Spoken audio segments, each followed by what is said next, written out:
जय माता दी। नमस्कार दोस्तों, स्वागत है आप सभी का हमारे YouTube चैनल लक्ष्मी शर्मा की कहानियां पर। अरे भक्तगणों, आज की वीडियो में आप सभी जानेंगे कि साल 2023 में मोक्षदा एकादशी व्रत कब है। इसके साथ ही जानेंगे पूजन विधि और सुनेंगे कथा।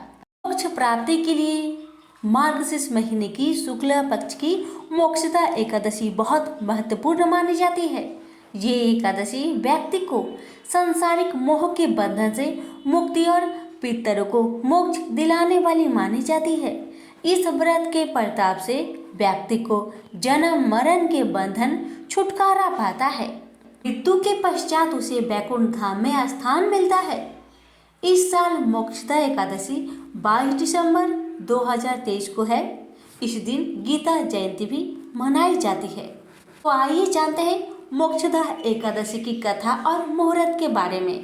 पंचांग के अनुसार मार्गशीर्ष महीने की शुक्ला पक्ष की एकादशी तिथि 22 दिसंबर 2023 शुक्रवार सुबह 8:16 पर शुरू होगी और समापन 23 दिसंबर 2023 को सुबह 7:11 पर होगा। हिंदू धर्म में एकादशी व्रत उदया तिथि के अनुसार रखा जाता है। ऐसे में इस बार मोक्षदा एकादशी व्रत 22 दिसंबर 2023 शुक्रवार को किया जाएगा। व्रत पारण अगले दिन यानी 23 दिसंबर 2023 शनिवार को दोपहर 1:22 से 3:25 के बीच किया जा सकता है। मोक्षदा एकादशी व्रत पूजन विधि। मोक्षदा एकादशी के दिन भगवान श्री कृष्ण, महर्षि वेद व्यास और श्रीमद् भगवद गीता का पूजन किया जाता है। इस व्रत की पूजा विधि इस प्रकार है। व्रत से एक दिन पूर्व 10वीं तिथि को दोपहर में एक बार भोजन करना चाहिए। ध्यान रहे रात्रि में भोजन नहीं करें। एकादशी के दिन प्रातःकाल उठकर स्नान करें और व्रत का संकल्प लें। व्रत का संकल्प लेने के बाद भगवान श्री कृष्ण की पूजा करें, उन्हें धूप दीप और नैवेद्य अर्पित करें। वहीं रात्रि में भी पूजा और जागरण करें। एकादशी के अगले दिन द्वादशी को पूजन के बाद जरूरतमंद व्यक्ति को भोजन व दान दक्षिणा देनी चाहिए। इसके बाद भोजन ग्रहण करके व्रत खोलना चाहिए। व्रत का महत्व। धर्मराज युधिष्ठिर कहने लगे कि हे भगवान, मैंने मार्गशीर्ष कृष्ण एकादशी अर्थात उत्पन्ना एकादशी का सविस्तार वर्णन सुना। अब आप कृपा करके मुझे मार्गशीर्ष माह के शुक्ला पक्ष की एकादशी के विषय में भी बतलाइए। इस एकादशी का क्या नाम है तथा इसका व्रत का क्या विधान है, इसकी विधि क्या है, इसका व्रत करने से किस फल की प्राप्ति होती है, कृपया यह सब विधान पूर्वक कहिए। भगवान श्री कृष्ण बोले, मार्गशीर्ष माह के शुक्ला पक्ष में आने वाली इस एकादशी को मोक्षदा एकादशी कहा जाता है। यह व्रत मोक्ष देने वाला तथा चिंतामणि के समान सब कामनाएं पूर्ण करने वाला है, जिससे आप अपने पूर्वजों के दुखों को खत्म कर सकते हैं। इसका महात्म्य मैं तुमसे कहता हूँ, ध्यान पूर्वक सुनो। गोकुल नाम के नगर में बैखानस नामक राजा राज्य करता था। उसके राज्य में चारों वेदों के ज्ञाता ब्राह्मण रहते थे।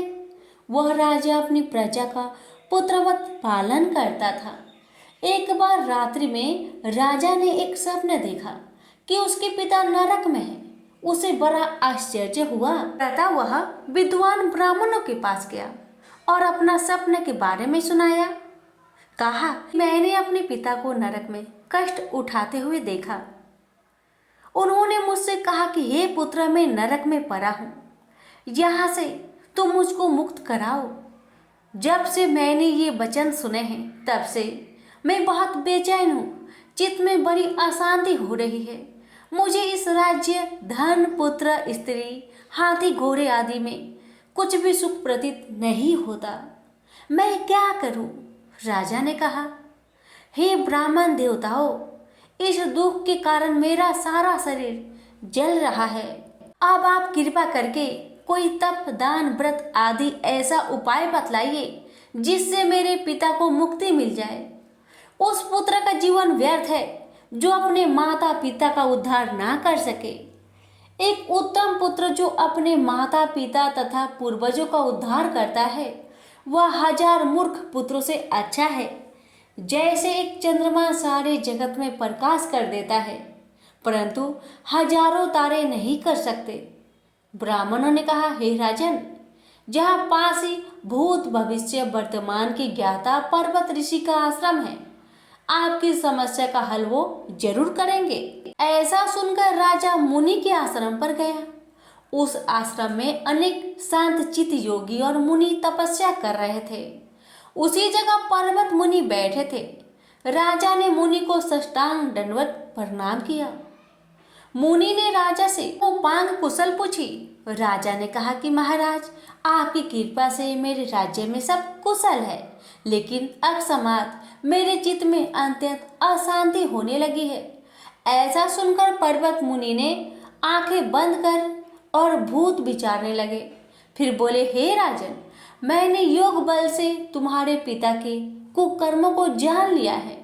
उन्होंने पूर्व जन्म में कामातुर होकर एक पत्नी को रति दी, किंतु स्वार्थ के कहने पर दूसरे पत्नी को ऋतुदान मांगने पर भी नहीं दिया। उसी पाप कर्म के कारण तुम्हारे पिता को नरक जाना पड़ा। तब राजा ने कहा, इसका कोई उपाय बतलाए। मुनि बोले, हे राजन, आप मार्गशीर्ष एकादशी का उपवास करें और उस उपवास के पुण्य को अपने पिता को संकल्प कर दे। इसके प्रभाव से आपके पिता की अवश्य नरक से मुक्ति होगी। मुनि की यह वचन सुनकर राजा महल में आया और मुनि के कहे अनुसार कुटुंब सहित मोक्षदा एकादशी व्रत किया। इसके उपवास का पुण्य उसने पिता को अर्पण कर दिया। इसके प्रभाव से उसके पिता को मुक्ति मिल गई और स्वर्ग में जाते हुए वे पुत्र से कहने लगे, हे पुत्र, तेरा कल्याण हो। यह कहकर स्वर्ग चले गए। मार्गशीर्ष मास की शुक्ला पक्ष की मोक्षदा एकादशी का जो व्रत करते हैं उनके समस्त पाप नष्ट हो जाते हैं। इस व्रत से बढ़कर मोक्ष देने वाला और कोई व्रत नहीं है। इस दिन गीता जयंती मनाई जाती है। साथ ही यह धनुर्मास की एकादशी कहलाती है। अतः इस एकादशी का महत्व कई गुना और भी बढ़ जाता है। इस दिन से गीता पाठ का अनुष्ठान प्रारंभ करें तथा प्रतिदिन थोड़ी देर गीता अवश्य पढ़े। प्रेम से बोलिए लक्ष्मी नारायण की जय। प्यारे भक्तगणों, अब आप जानेंगे कि साल 2023 में कब है गीता जयंती। कहा जाता है कि महाभारत के युद्ध में श्री कृष्ण के द्वारा जो उपदेश दिए गए उसे गीता कहा जाता है। गीता के उपदेश में जीवन जीने, धर्म का अनुसरण करने और कर्म के महत्व को समझाया गया है। इस साल 23 दिसंबर को गीता जयंती है।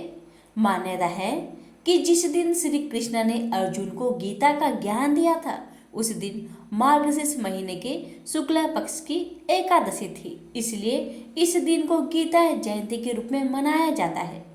इस दिन उपवास करने की मान्यता है। गीता जयंती के दिन उपवास करने से मन पवित्र होता है और शरीर स्वस्थ रहता है। साथ ही समस्त पापों से भी छुटकारा मिलता है। कहा जाता है कि इस दिन भगवान श्री कृष्ण ने अर्जुन को धर्म और कर्म को समझाते हुए उपदेश दिया था। महाभारत के युद्ध में श्री कृष्ण के द्वारा जो उपदेश दिए गए उसे गीता कहा जाता है। गीता के उपदेश में जीवन जीने, धर्म का अनुसरण करने और कर्म के महत्व को समझाया गया है। गीता ही एकमात्र ऐसा ग्रंथ है जिसकी हर साल जयंती मनाई जाती है। गीता को श्रीमद् भगवद गीता और गीतोपनिषद के नाम से भी जाना जाता है। ऐसा कहा जाता है कि गीता के उपदेशों का अनुसरण करने से समस्त कठिनाइयों और शंकाओं का निवारण होता है। गीता में श्री कृष्ण के द्वारा बताए गए उपदेशों पर चलने से व्यक्ति को कठिन से कठिन परिस्थितियों में सही निर्णय लेने की क्षमता का विकास होता है। गीता के उपदेश में जीवन को जीने की कला, प्रबंधन और कर्म सब कुछ है। इसलिए इस दिन गीता का पाठ अवश्य करना चाहिए। हिंदू धर्म में श्रीमद् भगवद गीता की तरह ही गीता जयंती को बहुत महत्वपूर्ण माना जाता है। गीता में लिखे गए प्रत्येक श्लोक मनुष्य कल्याण के लिए लाभकारी माने जाते हैं। गीता के उपदेश के जरिए भगवान श्री कृष्ण ने मनुष्य को अच्छे बुरे और सही गलत का फर्क बताया है। इस दिन यदि गीता का पाठ किया जाए तो भगवान श्री कृष्ण का आशीर्वाद प्राप्त होता है।